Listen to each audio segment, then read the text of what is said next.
Saudaraku penasehat ahli Kapolri Irjen Purnawirawan Arianto Sutadi tampak kecewa akibat pembicaraannya dipotong oleh Roy Suryo yang merupakan mantan Menpora sekaligus tersangka dalam kasus dugaan ijazah palsu Presiden ke-7 Republik Indonesia Joko Widodo.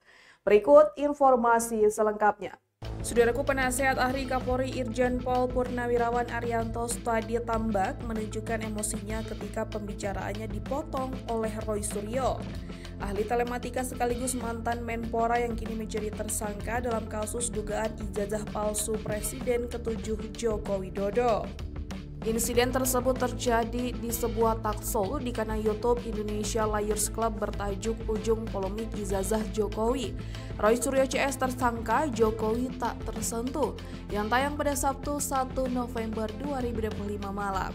Pada awal diskusi, Arianto mendapat kesempatan menjelaskan kronologi penetapan tersangka oleh Polda Metro Jaya dalam kasus tudingan ijazah palsu Jokowi.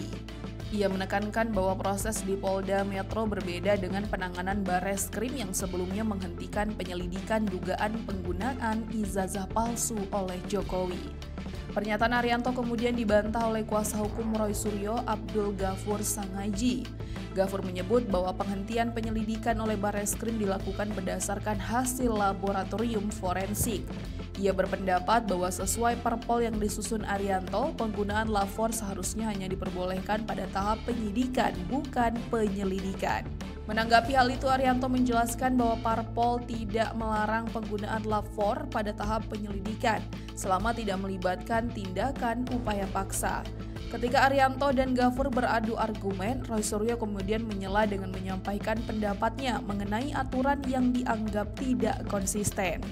Tindakan itu membuat Arianto kesal dan ia menegur Roy karena dianggap kerap memotong pembicaraan. Roy menanggapi dengan santai dan mengatakan bahwa dirinya hanya memberikan komentar. Ketegangan meningkat hingga akhirnya moderator Karni Ilyas turun tangan untuk menenangkan situasi. Setelah suasana mereda, Arianto kembali menyampaikan penjelasannya. Ia mengatakan bahwa sebelum menetapkan tersangka, penyidik telah memeriksa ratusan orang yang terdiri dari saksi dan para ahli. Menurutnya, penetapan tersangka oleh Polda Metro Jaya menunjukkan bahwa penyidik telah bekerja mendalami perkara yang sebelumnya mandek. Arianto juga menegaskan bahwa dirinya tidak sependapat dengan pandangan sejumlah pakar yang mewajibkan adanya penetapan pengadilan untuk memastikan keaslian ijazah Jokowi. Ia berpendapat bahwa penyidik hanya perlu membuktikan bahwa ijazah tersebut tidak palsu berdasarkan data yang tersedia.